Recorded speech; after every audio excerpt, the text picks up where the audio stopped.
haven't shared this with anyone in over 20 years. When I was young, IDR, exactly how old, maybe 13, 15. I was visiting my uncle in NYC. My uncle had a small apartment, and to access the bathroom, I had to go through his bedroom. One of the days I was there, he introduces me to his new GF, and she ends up spending the night. Shortly after they went to sleep, I had to take a huge number 2.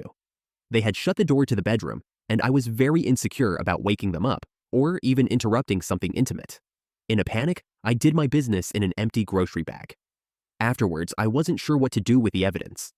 I considered throwing it out the window, but my paranoia got the best of me. What if someone saw and was able to identify the apartment it came from through the window and I got in trouble? So the only thing I could think to do was put the bag of doo-doo in my backpack and carry it out of the apartment with me to dispose of in a public toilet. The next morning, we rode the elevator downstairs, and all I could smell was the horrid odor of what was hidden in my backpack. My uncle and his GF never mentioned the smell, even though it had to be so pungent.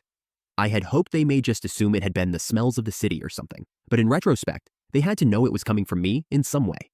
Eventually, I made it to a restroom and ditched the bag, but my backpack still stunk, I'm sure. The smell lingered with me for the rest of the trip. Now, every time I see my uncle and his GF, I relive the shame of that experience. I have never shared this with anyone, and it bothers me so much to this day. Edit. Thank you all for helping me laugh about this incident. It hasn't been easy to talk about simply because of the amount of embarrassing things I'm still holding on to. I will probably share some of the other stuff here in time. This was a bit of an easy one to put out there for my first internet confession.